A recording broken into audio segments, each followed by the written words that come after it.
Well, Eduardo Rodriguez absolutely got shelled tonight in New York, and it was definitely the tale of two pitchers, considering how well Ryne Nelson pitched in relief.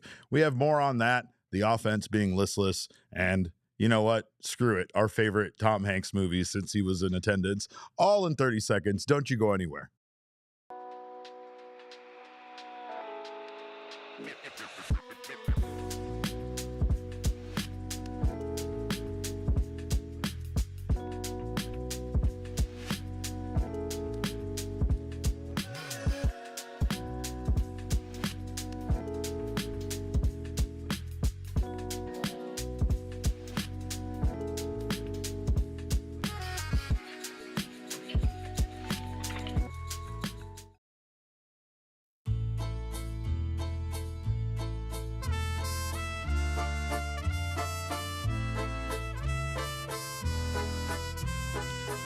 Well, that game absolutely sucked, as did that performance from Erod. Welcome in to another edition of the PHNX Diamondbacks podcast. No ski tonight. No ski for this team. They don't deserve it, but you guys deserve it for being here. Thank you guys so much for joining us. Thank you so much for being here in the chat.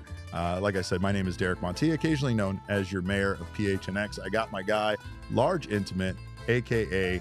Kevin Thomas, on the ones and twos. And of course, this show is brought to you by our friends at Bet365 and Game Time. Go download the Bet365 app right now. Use our code of PHNX365 when you sign up. You'll get yourself some bonus bets. And then go over to Game Time, buy yourself some tickets, maybe not for this team, maybe for another team, I don't know. But buy yourself some tickets and use that code of PHNX on your first purchase. You'll get $20 off that purchase. Diamondbacks lose tonight by a score of 8-3. I don't even know if that final score really does this game any justice for how bad it was, for how bad Eduardo Rodriguez's start was tonight. Probably the worst start of his career in Arizona Diamondbacks history. I just didn't feel like looking that stat up. I know that's my job. I know I probably should have, but it just kind of made me so kind of bummed out there that I don't really know if I wanted to go back and look into that history. But again, Diamondbacks lose by a score of 8-3. They dropped to 15-14, now going 3-7 in their last 10 games. They are in a bit of a tailspin. And tonight it was pretty much a tale of two completely different pitchers for the Arizona Diamondbacks. But welcome in to all of you except Piece of Yoshi. No welcome in to him. He is a double agent and a turncoat. He says, "I'm so sorry," but I don't believe him one bit when he says, "I'm so sorry." Sean says, "I got to sit this one out and watch the show later. Horrible game. On to tomorrow. Way too soon to panic with so much time left. There will be no TOD talk on April 29th. We will miss you, Sean, but we completely understand. I myself would not watch this show. First of all, I'm not a fan of the host. And second, me too. Yeah. Second, this one was a depressing loss, and the Diamondbacks were out of it early, right? We're going to have the chicken or the egg talk later about the offense. We're going to get into the numbers from this series, but I think the big takeaway from this game was definitely a tale of two pitchers here when it came to the performances of Eduardo Rodriguez versus Ryne Nelson for the Arizona Diamondbacks tonight. Erod was solid, I guess you could say, through the first inning. He allowed a single to Pete Alonso, but he got two pop outs and he struck out Juan Soto. So things looked good after one inning. That was after one inning, Kevin. Things quickly changed. Within the blink of an eye, the second inning crept up on Erod and just immediately, it wouldn't go away, really. It wouldn't go away. With one out, he gives up a single to Luis Angel Acuna. And then with two outs, he gives up an RBI double to Tyrone Taylor that scored Acuna, an RBI single to Jose Azocar, who then would score Taylor, and then a two-run home run to Francisco Lindor to really cap off a terrible inning there. Diamondbacks are down at that point by a score of 4-0. Unfortunately, as much as you guys hate it, I have to give that Sanderson Ford deep drive of the game to Lindor's two-run home run, because that was the decision maker in this game. I mean, he went on to give up more runs, but it felt like that was the point that this game was over. Unfortunately, the Diamondbacks had no home runs to speak of in this one. They only had two extra base hits, 2 doubles by Geraldo Perdomo and Randall Grichuk. But yeah, I mean, Jay Cuddy here in the chat says it, 11-30 against the Mets, 4-18 against the Mets at home since 2018.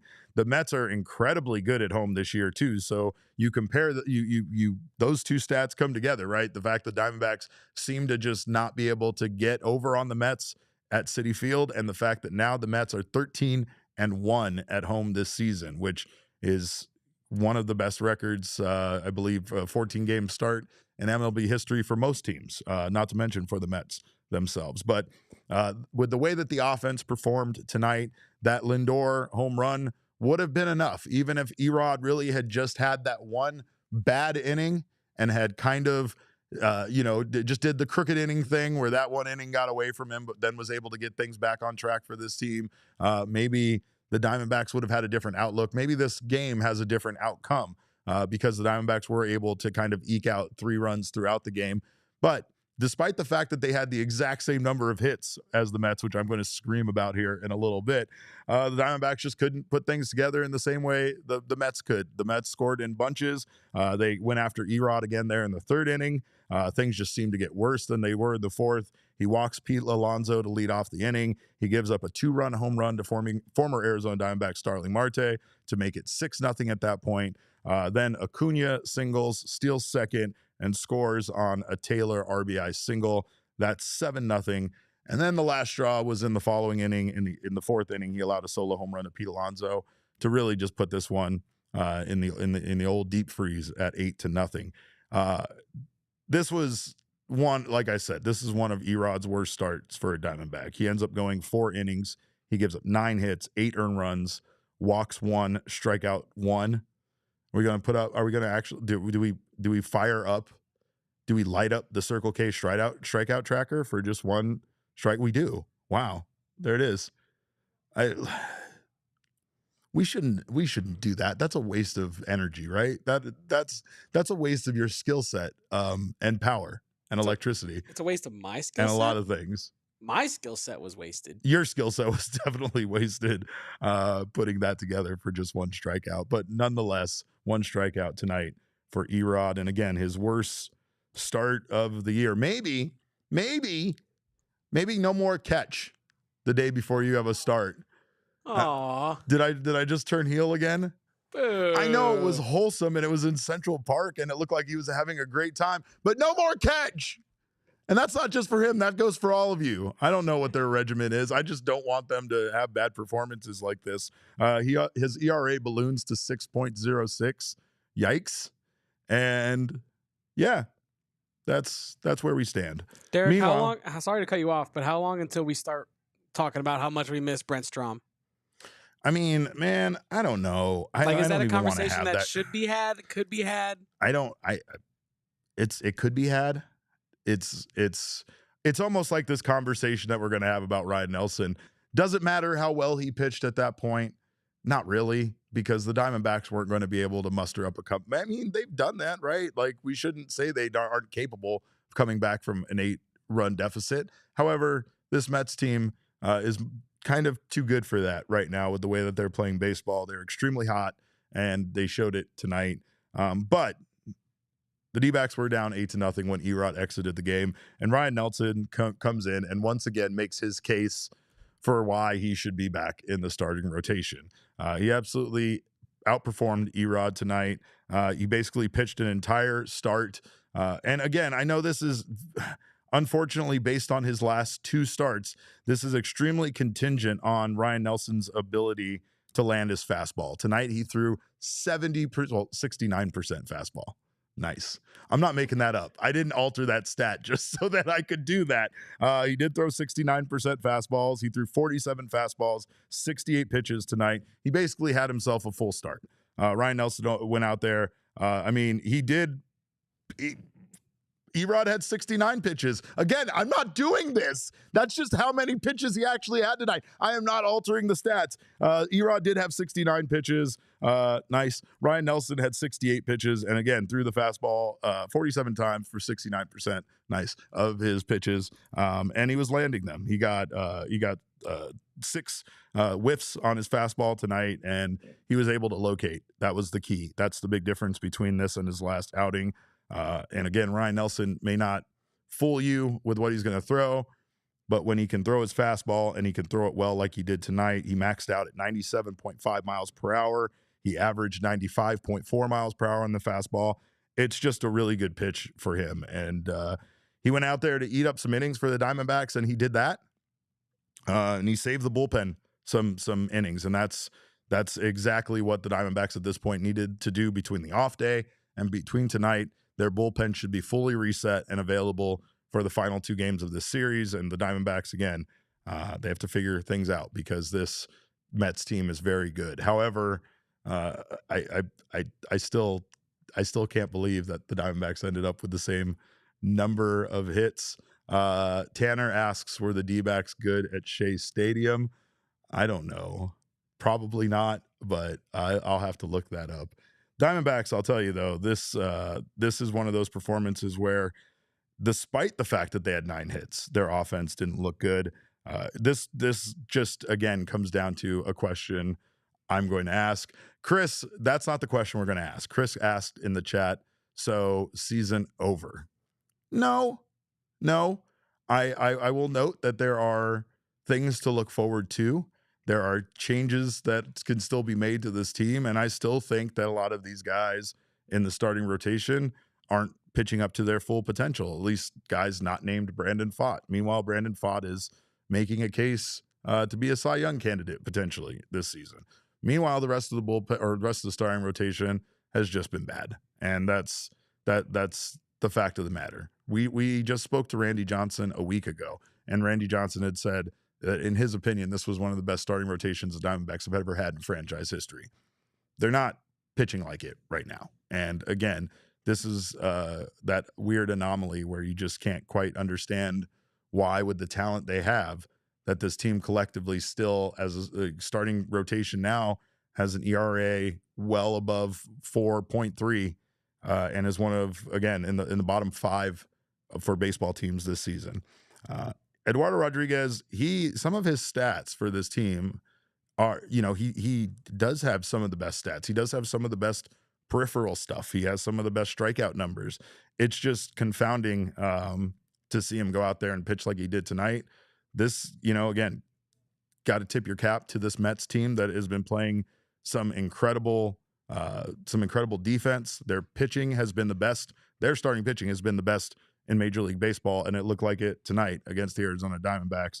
They weren't able to do much as a team offensively, and we're going to get to those numbers on the other side of this break. But I guess the big question before we go to break is does Ryne Nelson realistically start creeping up as the next question for this team, for the franchise? Does it start becoming a matter of, is Ryne Nelson capable, or should Ryne Nelson be put back in the starting rotation? And if you do, what move do you make? Does Erod get put into the bullpen? Does perhaps, who else are you going to move?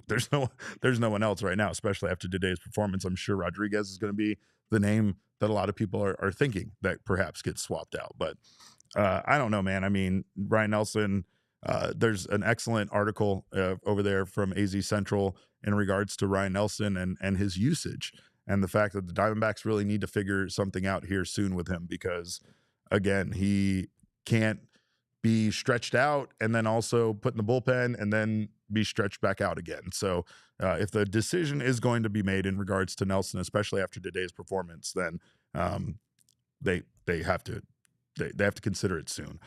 His line, he went 4 innings pitched, did not allow a hit tonight, did not allow a run, walked 2, struck out 3. It's quite the difference from Erod's 4 innings, 9 hits, 8 earned runs, 1 walk, 1 strikeout, 2 home runs. 3 home runs. Anyway, we got some super chats, Kevin. I need to talk about something other than this terrible pitching performance. It's making me sad. Yeah, Be Calm clearly has a couple. Be Calm started with Ryne should be getting the nod. He was nasty tonight. He was nasty tonight. He really was. Followed that one up with is Ryne Nelson single? I need that cake emoji. kissy face emoji. It's fat with a PHAT. I like when you describe the emojis. That really brings. I'm a literal guy, Derek. Yeah, I take it things really literally. brings the life out of the chat. And then last but certainly not least, BCSC says, "Don't disrespect Merrill Daddy Kelly. He's a dog." Yeah, you're right. I shouldn't. Merrill Kelly had one bad outing this year, and aside from that, he's been incredible.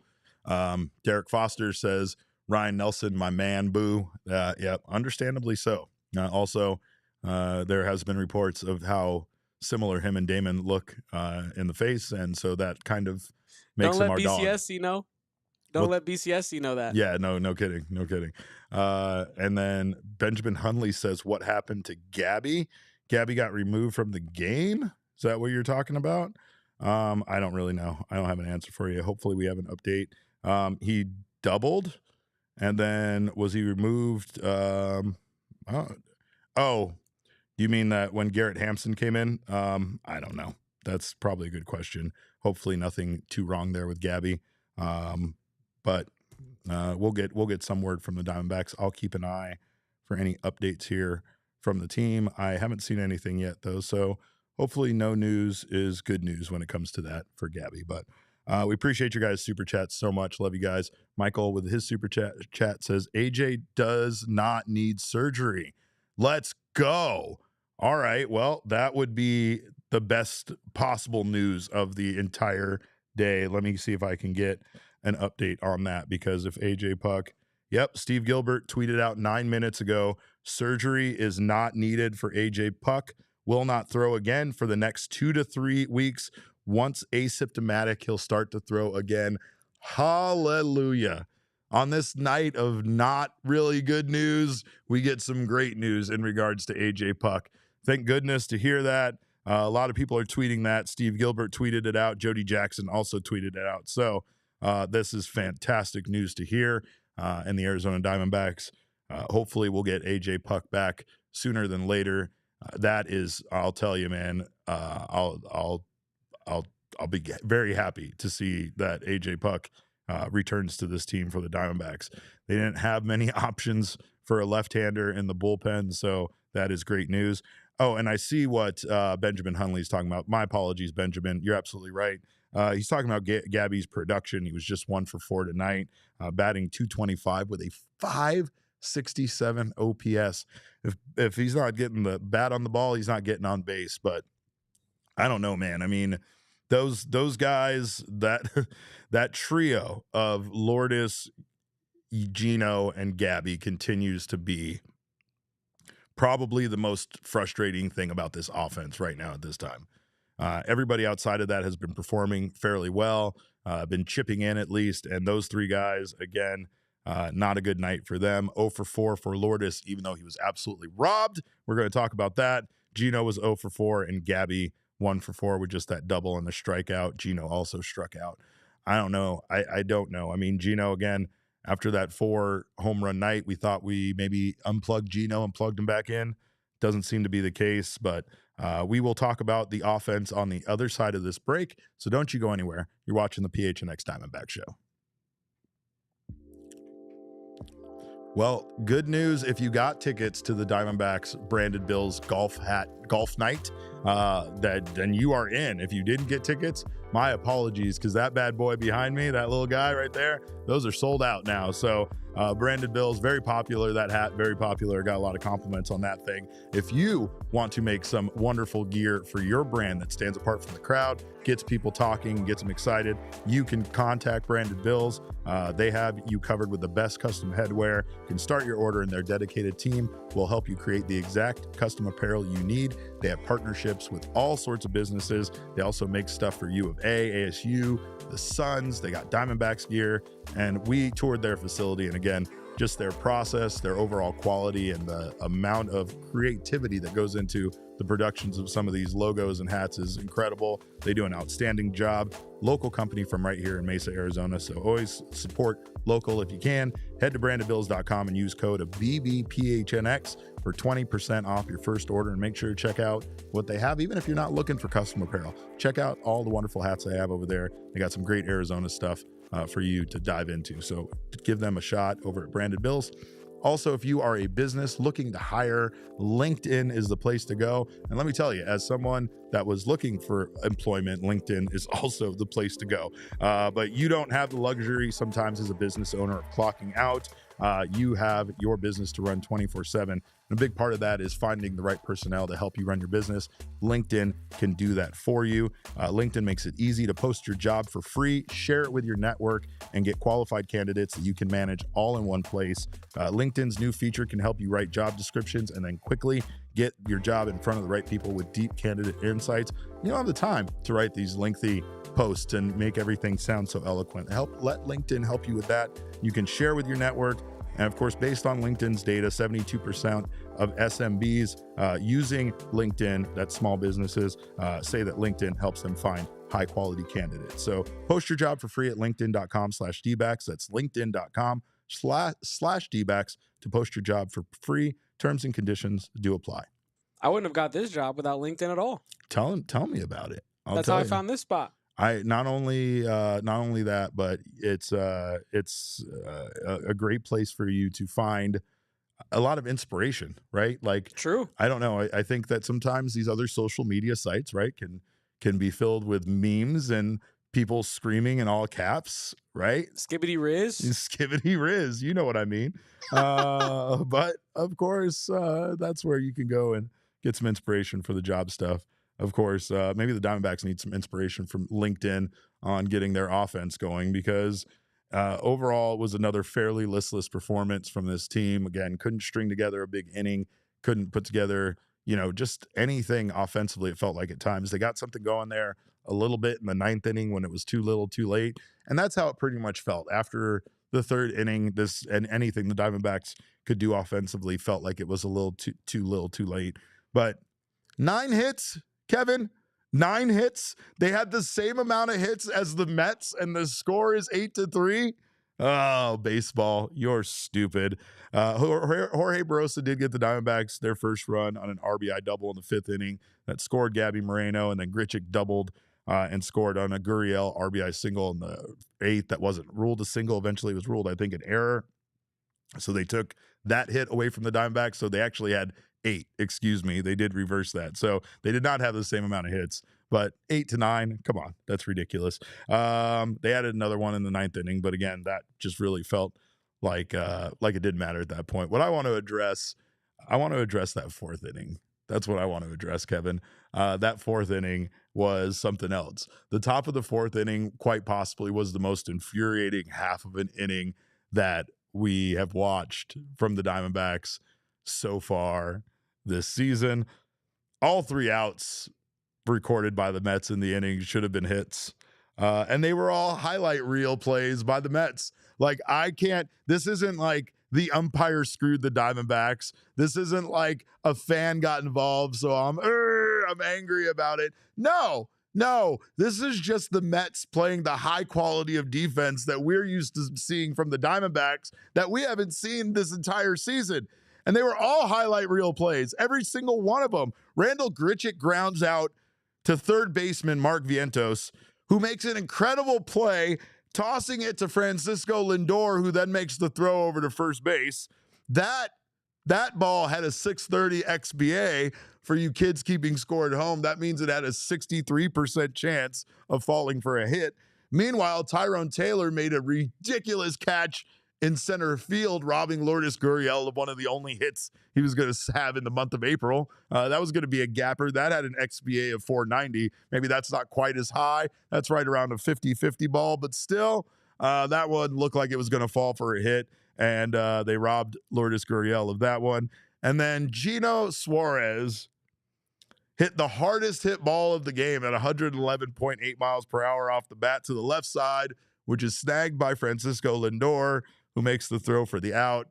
That ball had a 670 XBA. Again, 67% chance of falling in for a hit. The game was over at that point, Kevin. The game was just over. If there was ever a time I just wanted to see an umpire call a game because nothing was going to go one of the team's ways, it was this game at that point, because there was no chance of the Diamondbacks coming back with the Mets flying around the field and making these plays that they made. It was incredible. It was incredible. Can we ban Piece of Yoshi? Like, I don't know. I don't want him calling normals. Maybe not. Yeah, he probably doesn't deserve it, but I would just consider it. He kind of makes me sick though, as did the Mets. The score didn't matter because the Snakes couldn't really, I don't know. Did it matter? Does it matter? In a game like this is the chicken or the egg situation I was talking about earlier, right? The Diamondbacks were down by so much. But they didn't get things going offensively. They muster up 3 runs on 8 hits. So does it even matter that Erod pitched so poorly and gave up 8 runs? I mean, maybe not. Like, again, I said that Lindor home run was important simply because that was essentially the game winner here, putting the Mets up by 4 over the Diamondbacks and their 3 runs. But also, you have to question if a huge deficit in a game like this is so demoralizing to the offense that they kind of give up after that 3rd inning, right? Archer, are we still doing phrasing? I just was wondering if we're still doing phrasing. Archer in the chat says it's always games after a day off. That's a great point, especially for the offense. The offense just kind of comes up flat after a day off, and it's hard to explain. Obviously, I mean, there's travel involved in this kind of game. There's other factors that are impacted, and they don't always come out soft and flat after a off day, but it does seem to be the case. And again, that could be something. If me and Kevin were going to play the game of how are we going to blame this on Torey Lovullo, and I know that Thunderbolt already has 20 ways to blame it on Torey Lovullo ready to go, but yeah, maybe that's it. I don't know. I don't know what to say here in this one. This one again, I still feel like this game is falls on the pitching, falls on Eduardo Rodriguez. I don't know what to do about Ryne Nelson. I don't know what to do about this team at times, and I don't know what to do about Erod. It's the reason why when asked on Mailbag Monday about the anxiety level that I have for each pitcher, it's a 9 for me with Erod, because you just have no idea what you're going to get out of him. And in this case, again, you could easily say that the deficit that they were in, being down 8-0, is enough for the offense to kind of be demoralized. We know the answer backs have answered back. We know this team has scored a ton of runs when they've been down, and especially late. So it's not out of the question to suggest that maybe this offense could have picked up. But there's just some days, again, with this one, I had my guy Noah asking me after the 3rd inning, why were they leaving Erod in?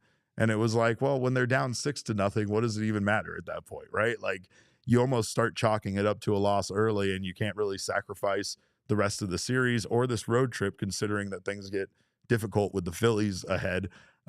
You can't sacrifice all of, this bullpen in this one game for the rest of the series, especially a bullpen that needed some rest. But this was just a one that you flush away. I don't know. We do got to give out a king snake, and despite the fact that I should give it out to Ryne Nelson because he deserves it the most, we're still going to give it to Geraldo Perdomo because Perdomo was 2 for 4 tonight with a double, and he continues to be good for this team in that leadoff spot. He continues to be good for the Diamondbacks in the absence of Ketel Marte, who at this point really can't come back fast enough. But Perdomo this season has had some pretty good splits, and again, he's just been, batting in that leadoff spot. He's been providing some production. He's still not as good as when he's batting 9th, though, and the OPS determines that for sure. The later Perdomo bats in the lineup, the more productive he is. Hopefully, the Diamondbacks can get him back in that role soon. Ketel Marte returning to this team, which is supposed to come here in this next series against the Phillies. He just can't come fast enough. Like I said, in that backfield game, he had 2 home runs. He already looks like he's ready to come back. And with the offense performing the way they are right now, Ketel can't come back fast enough, quite frankly. I think he'll be a big boost to this team. I know he's not necessarily a vocal leader, but we know that he is a leader for this team. And quite frankly, he was an MVP candidate last year.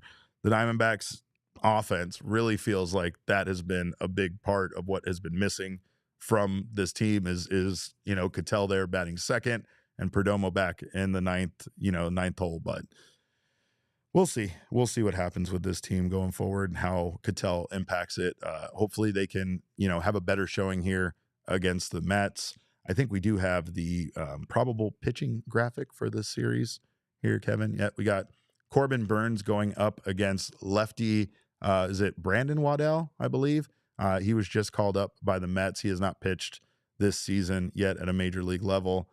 And then we got Zach Gallen going in game 3 against who is still scheduled, Kodai Senga. But Peace Yoshi will probably come in here and tell us once again that he's not pitching in that game, which fine by me. Fine by me if he's not pitching in that game. But so far, yeah, that looks like that's going to be the case. Let's throw that probable pitching graphic up again, because again, this is one of those things that we're calling him Corbinson Burns Gardner in the chat, and that just makes me laugh. Corbin Burnes hasn't been great for this team. Also, hasn't been terrible. He's just hopefully can have the kind of start getting on track and having the kind of performances we really need to see out of him.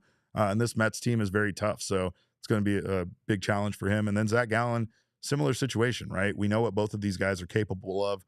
We know that they both can perform at an elite level. We're just not seeing that out of them right now at this time, unfortunately. So, but we do have more. We're going to talk more about the numbers from this game and how infuriating the Diamondbacks being out hit by one hit, but losing by this margin really is. And we're going to also talk about our favorite Tom Hanks movies, because he was in attendance, and Kevin tried to tell me that he's never seen a Tom Hanks movie or something crazy. That's not like what that. I said. And I was going to lose my mind because I already had enough of that crap with Jesse, who's never seen a movie, and I don't need another one of these. I don't need another one of these guys making me feel old, making me feel like they like, oh, Tom Hanks movies aren't important. He is a Hollywood treasure, sir. If there's any old movies you should be watching. All right, well, we're going to get into it. None of this nonsense. We'll get into it. We're also going to get an update from the NL West. All that, at least 2 of those teams are playing each other, so one of them has to lose, right? Right? We'll talk about it on the other side of this break. Don't go anywhere. You're watching the PHNX Diamondback Show. Of course, Game Time makes getting tickets easier, faster, and cheaper, especially last-minute tickets. Come on, you're like me. You pretend like you don't want to go. You're going to say like, I've gone to plenty of stuff. I don't need to go to that concert, that sporting event, that thing that all my friends are going to. And then the day comes and everybody's going and you want to go too. Don't have FOMO. Hit up Game Time. Get your tickets for up to 60% off with killer last-minute deals. And of course, you can take the guesswork out of buying MLB tickets specifically. You can save on those tickets using their Game Time Picks feature, which will again quickly highlight the best deals in the stadium. Gotta love that. It'll show you exactly what tickets not only are the best seat, best view, but also cheapest price. Plus, they have their lowest price guarantee, or Game Time will credit you 110% of the difference. Again, take the guesswork out of buying tickets with Game Time. Download the Game Time app, create an account, and use code PHNX for $20 off your first purchase. Terms do apply. Again, create an account and redeem code PHNX for $20 off. Download the Game Time app today. Last minute ticket deals, lowest price guaranteed. Kevo, what time is it? Game time. Game time.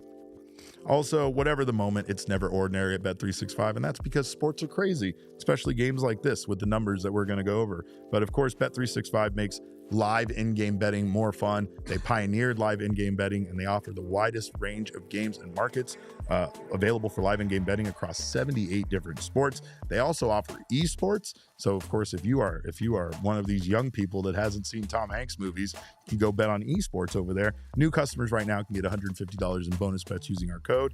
And of course, with the MLB early payout offer, you are a winner if your team goes up by 5 runs or more. So in this game, you would have won early, 3rd inning cash out on that one. That would be same game parlay, and parlay selections will be marked as winners as well. So of course, whatever the moment, it's never ordinary over at Bet365. Right now, new customers can get $150 in bonus bets when you bet $5, win or lose. All you got to do is sign up, use that code of PHNX365. When you do, deposit $10 and place a bet for $5 or more to receive $150 in bonus bets if your bet wins or loses. Bonus bets can be used on the spread, totals, players, props, futures, and more. Whatever the moment, never ordinary. Bet365 must be 21 or over and physically located in Arizona. If you or someone you know has a gambling problem and wants help, call 1-800-NEXT-STEP, text NEXT STEP to 53342, or visit problemgambling.az.gov.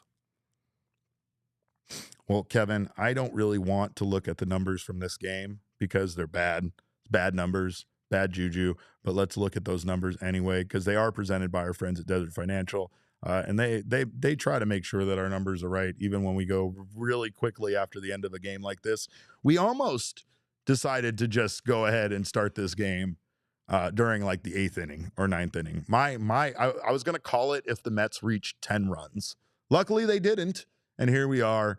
Again, entirely too late for some of you, but the Mets outscored the Diamondbacks 8-3. They out-hit the Diamondbacks 9-8. How? What? Runners in scoring position. Diamondbacks were 1 for 10. 1 for 10. 1 for 10. The Mets 2 for 2. They took advantage of both of their scoring opportunities. Mets had 4 extra base hits, with 3 of them being home runs. Diamondbacks had 2, just the 2 doubles there. Expected batting average, 351 for the Mets, 277 for the Diamondbacks. So even the expected batting average really couldn't help us out in this one. But yeah, the Diamondbacks overall did not do a great job of, again, putting together those scoring opportunities. That's kind of the tale of the offense in this one. When you see that they were 1 for 10, any opportunity that they had with a runner in scoring position, unable to take advantage, unable to string together those big innings. And again, a big part of that is this unfortunate gap there in the middle of the lineup right now that exists. Perhaps at this point, you consider making some changes, but we're also talking about, this being a need on April 29th, right? It's very early in the season. I just don't know how long we can keep that narrative going for, right? Gino, once again, shows that he can all of a sudden wake up and become an unstoppable monster. But how it's more about the falling back to sleep part that I'm concerned with, and how long these gaps, these slumps last in between his brilliant performances like he had this past weekend, right? And again, 4 home runs is historic. It's nice. I'd much rather see that performance spread out over multiple games than happening all in one, especially in a loss that it end up meaning nothing, right? So consistency would be the key here. And I don't know. I mean, the Torey Lovullo takes a tremendous amount of flack, as do the pitching coaches, the first base, third base coach. You got Brian Kaplan, you got Sean Larkin in there as a new third base coach. There was a lot of talk, especially after the conversation Dalton and I had yesterday about Christian Walker being a missing piece of the defense for this team, that Tony Perez-Chica is an equally big missing piece over there at third base for the Diamondbacks. And again, this is no disrespect to Brian Kaplan, the new pitching coach, or Sean Larkin over there at third. It's Kevin asked it earlier. Like, it just, do we miss Brent Strom? I don't know, because right now this starting rotation at least is pitching very much like the starting rotation did when Brent Strom was here, right? So, I mean, it's not like there's this dramatic difference in performance right now. I don't know if that's necessarily the answer. Baseball's a weird game, right? Because it happens every day. The adjustments, the coaching, they're small, they're minor from one day to another. It's not like football or other games where you can completely map out a new game plan, right? Sometimes the third base coach is responsible for defensive positioning as well as what's going on the base path. So maybe a lot of this blame could fall on Sean Larkin with the way this team has been performing lately. Or again, maybe it's just these growing pains that both the pitching staff and the position players have with having a new coach that they haven't, kind of worked with for very long. Time was a factor here for Tony Perez-Chica. But again, tonight's game wasn't really a matter of defense unless you're talking about the amazing defense that the Mets played. Tonight's game was about Erod basically having a terrible night. And again, this is just a one-off performance, but it just goes to the inconsistency that the Diamondbacks have experienced with their starting pitching this year. And their ERA gets worse. It sinks lower for the MLB, and probably right now sits at, again, in the bottom 5 in baseball. Matter of fact, I'm going to take a moment to look that up. But while I do that, I will say that, again, a lot of things didn't work for this team tonight. So hopefully we'll see them come out differently in game 2, not after an off day, not after going to throw and have a catch in Central Park. Why am I stuck on that, Kevin? Because you're a bad guy now. You're a heel. Does that make me a bad guy? I don't think so. Am I a bad guy now? I think if you're already a heel, you don't really get the benefit of the doubt. This is crazy to me. This is crazy to me that I don't want him to go have a catch. Sorry, don't want a catch. No more catches. I'm taking that away from this team. All right, I'm looking up starting pitching ERA after tonight's performance. Oh, not in the bottom 5, but close. At 4.56, the Diamondbacks are 24th in Major League Baseball in starting pitching ERA. Huzzah. Right under the Toronto Blue Jays. Do you think those numbers, obviously they got to come back down to earth a little bit. How far do you think they come back down to earth? And how high / how low do you think the Diamondbacks ERA could be at the end of the season with what you know now? Obviously it's a tough prediction, but just like your gut reaction. Oh man, I don't have an idea anymore. I wish I could answer that. I think that, my expectations were that the Diamondbacks were going to have a sub 3.5 ERA. I would think that the Diamondbacks would have been in the top 10 in Major League Baseball, somewhere right around where the Astros are at right now at 3.57. And instead, their ERA sits at, an entire run above that, 4.56. And the Diamondbacks right now are not doing a great job. Tanner's right, though, in regards to Eduardo Rodriguez. He said he's been giving up way too much hard contact. It's not just one-off. And you're right, because even in his better performances, it's not like Eduardo Rodriguez is going out there and delivering tremendous results unless you're talking about the strikeouts, right? Again, I don't care about strikeout numbers. I don't want pitchers that strike guys out. I'd prefer a solid ground ball pitcher at times to strikeouts, right? But I don't know. I think, I'm with 2 BMC. A sub 4 ERA would make me happy. With the way we know that this offense can perform with what we've seen this year, I think that the Diamondbacks could win with a sub 4 ERA from their starting pitching staff. They're not getting that right now, though, unfortunately. So, but we have more to talk about, and that more is that we are holding a Diamondbacks watch party this Sunday, probably in honor of Ketel Marte returning, right, Kevin? This is the Ketel Marte return watch party. Can it be a throw together with Ginkel and Puck as well? Yeah. We can welcome everybody back. It's a celebration for AJ Puck not having Tommy John surgery. Ring the bell for AJ Puck not having Tommy John surgery. Ring the bell for Ketel Marte returning.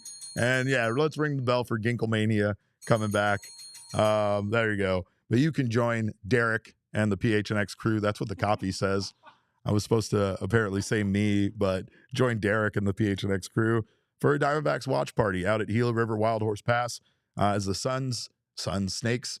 I've been used to doing way too many Suns watch parties. The Snakes take on the Philadelphia Phillies this Sunday, May 4th. We might be doing a live show from there, every schedule permitting. We might be doing our normal Friday show from next week, doing it on Sunday. And we might just have a special appearance via what, Zoom? What do we say now? We used to say via satellite, but we don't say via satellite. Via the Matrix, via the blogospheres and internets. We have a special appearance from one Jesse Friedman this Sunday. So make sure to join us for that. RSVP is free. No, you don't have to pay to come. You just have to let us know you're coming so we know how many people are joining us. But make sure to do that. Make sure to join us this Sunday. It'll be great. I know we haven't had a chance to hang out, do very many of these watch parties. So this is going to be fun. Great. Will be great to see all of you guys. Tanner is giving an update on AJ Puck. Said probably at least 6 weeks for AJ Puck. I'd say that's a fairly safe estimate, especially considering he's not even throwing at this time. So they're waiting until he's asymptomatic, and then he'll start his throwing program. So very, very good news, and probably one of the rare times that hearing a player needed second and third opinions ends up positively like this, or at least without the end result being still needing Tommy John surgery. But we have an update here on the NL West. Things aren't getting any easier here for the Diamondbacks. At the very least, the Giants do take on the Padres tonight, and one of those teams has to lose a game, right? So there's that. The Giants are just playing some incredible baseball right now. The inevitable happened, and the Dodgers do now have a share of first place. They also have a game tonight. The Rockies, meanwhile, have made history, Kevin. Wow. They have made National League history at 4-24. The Rockies have the worst 28-game start in National League baseball history. Does that get a Glockenspiel? Oh, yeah. Let's hit him with the Glockenspiel. That's far too magical for what that actually was, but my God. Talk about things being bad for the Rockies. Meanwhile, gotta hope that the Padres can take down the Giants in a couple of these games. This Giants team has just been very good. You got to tip your cap to them. It feels like they are the team that's going to, come down to earth. The Diamondbacks have been that team at times. It started off hot, but then cooled down. We need that out of them. And also, again, this division is just incredible. It's just incredible right now. And the Diamondbacks are not playing very good baseball. Tonight, they definitely got outplayed and outperformed by the Mets. That's all you can really say. I mean, their defense was incredible tonight, and you could tell it really just let the air out of the Diamondbacks balloon offensively. But we do have a funny thing that happened there in the fifth inning, because this game got so bad, especially there in the fifth, that Bert and the boys there in the broadcast team had to start discussing the fact that Tom Hanks was in attendance. Now, there was also a very important Knicks game going on, not only right across town, but also on the TV next to ours while we were watching the Diamondbacks game tonight. Noah, a big Detroit Pistons fan, gets to watch his team crash and burn in real time right in front of us. They won tonight. Did they win? Yes. All right. Well, 106, 103. They're just putting off the inevitable. But there were far more celebrities in attendance at the Knicks game, obviously, due to the importance of that game. But Tom Hanks, a national treasure, was in attendance at the Diamondbacks Mets game. And one Kevin Thomas proceeded to fire me up and make me feel old by telling me that Tom Hanks movies to him were like Beyonce songs at a concert. Is that what you said? That like you don't know if you know them, but once you start reading them, you know them? It's not exactly what I said. I mean, it was something like that. It was something along those lines that made me angry. My point was, it was very upsetting. Is that when someone says, hey, do you want to go to a Beyonce concert? You might not necessarily know all the songs you're going to know, but once you get to looking through her discography, you're like, oh my God, I know all these. Right? I feel like falling in love. That's not your first thing that you think when you think going to a Beyonce concert. You get my point, though, right? When you asked me how many Tom Hanks movies can you list, I was like, oh, I don't know off the top of my head. I was asking you your favorite Tom Hanks movies, and you were like, I don't think I've even seen them. And you started with Captain Phillips. My exact words were, like, you were asking me for a top 5, and I said, I don't know how many I've seen. And then I started going through the list. I had seen like 8 of them. It's crazy. I had seen like 8 Tom Hanks movies. 8? Yeah. The man has an entire catalog that should be celebrated, and you've seen 8 movies. I got a Pokemon. Watch them all. That's what I got to do. Yeah. Yes. If there's somebody you should watch all of his movies, it's Tom Hanks. Every single one of them, even Splash. Go see Sinners, folks. Yeah, I heard that movie was good. So just in an effort to list what movies he has seen of Tom Hanks's, we put together our definitive top 6 list. We went with 6. I saw you added a 6th one, so I just listed all the ones that I'd actually seen. Oh, okay. So it's only 6 then. I can after you give your rankings, I can list. I can rank mine. Okay. I gave my definitive ranking here. I added a 6th one. It didn't make the top 5, so I guess as an honorable mention, it is the A Beautiful Day in the Neighborhood movie, which I enjoy quite a bit. I thought he was excellent in that. But my definitive top 5, starting from 5 and going up. 5 is big because I was a kid in the 80s, and who wouldn't want to all of a sudden be in an adult body making toys in New York City? 4, Toy Story. I know that's crazy low. It probably should be higher. Maybe it should be 3 because I have Apollo 13 at 3. So maybe Apollo 13 at 4, Toy Story at 3, really. Toy Story definitely means more to me than Apollo 13, but that was a fantastic movie. Then I had a hard time with this because Forrest Gump is Tom Hanks' best movie. It's an amazing performance, and I watched it a million times. in my lifetime. However, A League of Their Own is quite possibly one of my favorite baseball movies ever made, and Tom Hanks was incredible in that, especially his rant at the umpire, which I tend to create. I reenact it with my dogs at least once a week. So there's a hard 1-2 there for me. I guess if I'm talking about performances, him as Jimmy would be A League of Their Own, would be 2, and then Forrest Gump at number 1. What do you guys got here? Ernesto in the chat says Big and Castaway. Those are good. Just on the outside, he says, for me, Saving Private Ryan, A League of Their Own, Forrest Gump, Toy Story, Apollo 13. There we go. C&H Camp, Road to Perdition. That was an incredible performance by Tom Hanks, for sure. Tyler Hurd, Catch Me If You Can. That is another amazing movie. That's just a great movie. That's a great cast overall. No Green Mile. Yeah. I mean, Tom Hanks was really good in Green Mile, but again, I guess I gotta cut it to the movies that I love, and these are the Tom Hanks movies I love. What do you got, Kevin, for the movies you've seen? The 6 movies you've seen of Kevin. I've ranked Tom the Hanks. movies I've seen. Let's start with number 6. Okay. I have Castaway at 6. Okay. Wilson. Okay. I have Captain Phillips at 5.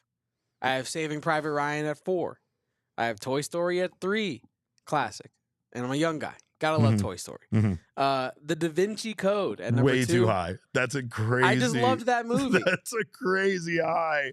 That's crazy high. The Tom Hanks scale. It's fine. And then Catch Me If You Can is my number 1. Yeah, Catch Me If You Can's a great movie. Great movie. Oh man. Well, I mean, you still make me feel old. That's okay. You know, I know that now I have homework. I have a lot of homework to do. Have you never seen A League of Their Own? I need you to watch that movie and report back. Look, we used to do this thing where I made Jesse go watch movies. We called it Jesse Hasn't Seen It because Jesse hadn't seen anything. It didn't matter what it was. Baseball movies, though, Jesse had seen. So we might have to start Kevin Hasn't Seen It, and you to come back with a book report, at least on A League of Their Own. We're gonna. I had a conversation, by the way, with a friend of mine that, like, I realized how much baseball movies impacted me being a fan of baseball, right? And I often wonder that that if I grew up now as a younger person, if I would be into baseball nearly as much, right? Yeah. When I was a adolescent, when I was in that like 10 to 15-year-old range, there's a lot of good baseball movies that came out. Not to mention there were classics that already had existed, but there were a lot of good movies for kids. I talk about how much I love A League of Their Own, but obviously Rookie of the Year, Sandlot. There's just, the list goes on and on and on for how many. League of Their Own. And I watched League of Their Own in the theater as a young man, and I really enjoyed it. We got some super chats here. Jim Bridger says, not wiping or changing undies until we win a series. Gross. I thought it worked the other way, Jim. I thought we just didn't do that when we won. That's gross. Let's see. Piece of Yoshi says, can we discuss Torrey having Murillo up, not McGuff? Great point. However, if Murillo was up, that would have been only for the instance where the Diamondbacks scored 6 runs in the top of the 9th, right?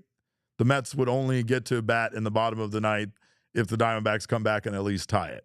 So would you rather have Murillo warming up in that instant rather than McGuff? Maybe you were looking at more of him coming in the 8th inning when he was warming up. So that might be a good point. No reason at all to pitch Murillo there in that, 5-run deficit, 6-run deficit.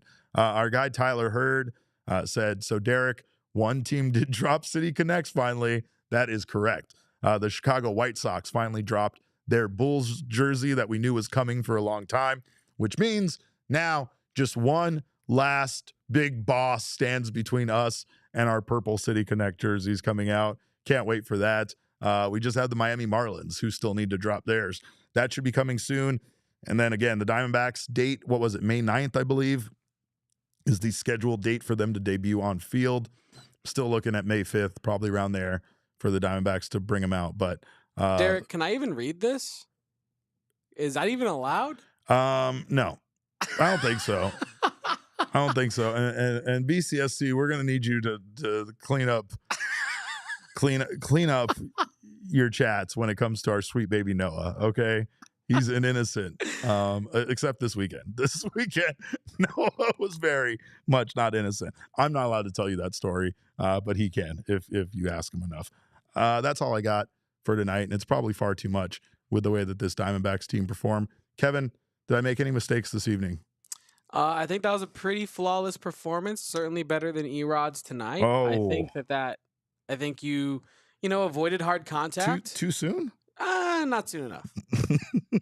We're about an hour in. I think we did just fine. And ew, Jim. Ew.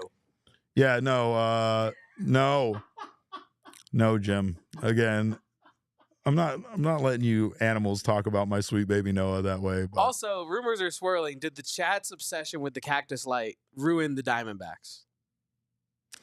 I feel what is it maybe my fault? No, Kevin? I think it's the chat's fault. They're not focusing enough on the baseball, and the Dbacks can feel it. I mean, I tried my best. You see how buried away it is back there, right? If I could, I don't know. LG3. I don't know who keeps putting it back on the set. I keep removing it from the set. I want none of the focus on the cactus light. I don't like how much it distracts you all from really what's going on here, which is the Diamondbacks sliding significantly. But hopefully they can bounce back tomorrow against a AAA pitcher, right? I mean, that's a big opportunity for the offense to come out against Waddell and, have a big day, right? He actually had a really good ERA for their AAA team, so that's concerning. And we also know that the Diamondbacks tend to make guys that they shouldn't make look good, they make them look very good. So hopefully that won't be the case in Game 2 tomorrow. But make sure you guys join us this Sunday because we're going to have a blast out there at Gila River Resorts and Casinos. And guess what? We're going to have a fun time, win or lose, right? Yeah, this is Dbacks against AAA pitchers. Good joke, Derek.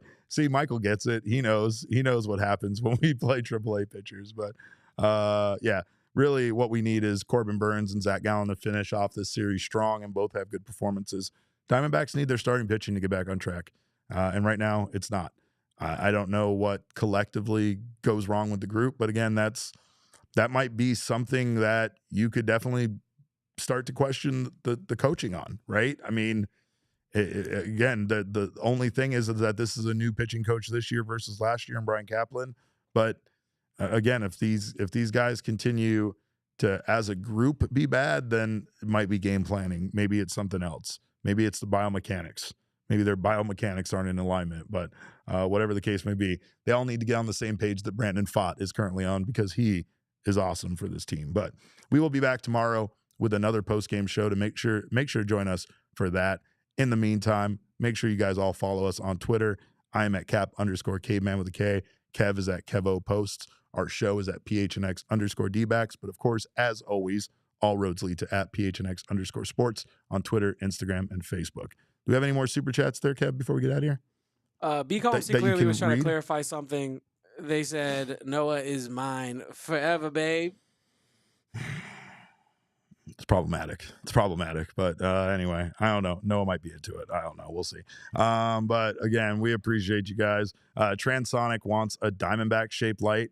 Yeah. I mean, we do have a U of A one, right? We have an ASU one.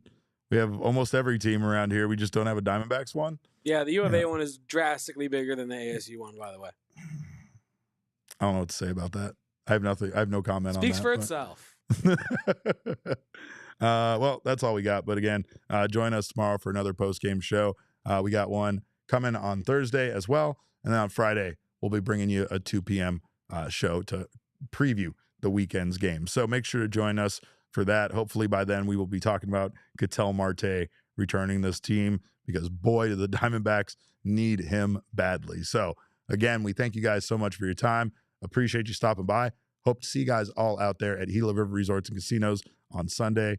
And until then, make sure you behave yourselves. And I'm speaking specifically to you, Be Calm, See Clearly, and Piece of Yoshi. He's also a troublemaker and is going to be for the rest of this remaining series. So I'm not looking forward to that at all. But again, we love you guys. We appreciate you stopping by. Tyler Hurd says the ASU one needs to be larger. He's absolutely right about that. But again, we thank you guys for your time. Appreciate you stopping by with your comments. Even after a loss, you guys are the true MVPs. We'll see you tomorrow. And until then, have a great night. And remember, kids, Baseball is fun, but it's so much more fun when Eduardo Rodriguez isn't on the mound. We all silly like the mayor.